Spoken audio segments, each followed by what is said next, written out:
ஒரு விளம்பர பிரியருங்க. தினமும் பாத்தீங்கன்னா ஏதாவது ஒரு விளம்பரத்துக்காக நம்ம பேசணும்னு என்னெல்லாம் யாரெல்லாம் கையில கிடைக்கிறாங்களோ பேசுறாரு.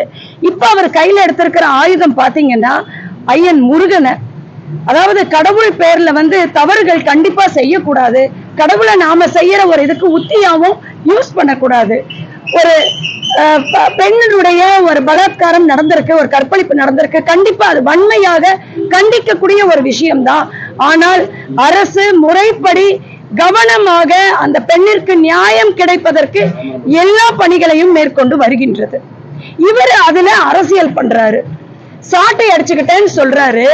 பாரம்பரியமாக நம்மளுடைய கலாச்சாரத்தில் ஐயன் முருகனுக்கு சாட்டை அடி செய்து பால் குடங்களை சுமந்து காவடிகளை சுமந்து அப்படித்தான் நம்ம ஐயன் முருகருக்கு பாத யாத்திரையா நடந்து தைப்பூசத்தை முடிப்போம். ஒரு மண்டல பூஜை உண்டு, ஒரு மண்டல விரதம் உண்டு. அந்த ஒரு மண்டல விரதத்தை துவக்கும் நாள் அன்று அவர் மாலை போட்டிருக்காரு முருகனுக்கு. அப்ப ஐயன் முருகனுக்கு மாலை போட்டிருக்கிற இந்த சூழ்நிலையில அதை மக்களுக்காகவும் அரசை விமர்சிப்பதற்காகவும் உபயோகப்படுத்துவது கண்டிக்கத்தக்கது. கடவுள் பக்தி வேறு, அரசிடம் நீங்கள் அரசியல் செய்வது வேறு. அரசியல் பண்ணீங்கன்னா வீதி வீதியா மக்களை சந்தியுங்கள், வீடு வீடாக மக்களை சந்தியுங்கள், அவர்களுடைய குறைகளை கேளுங்கள்.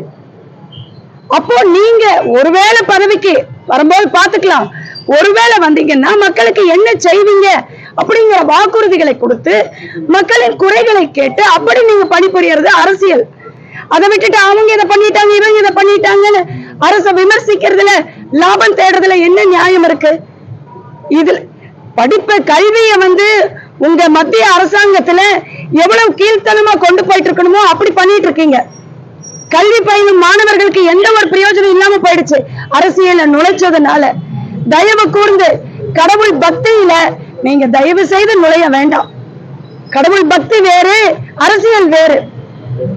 அது போல இவரு செய்யற ஒவ்வொரு விஷயங்களும் மிகவும் கண்டிக்கத்தக்கதாக உள்ளது.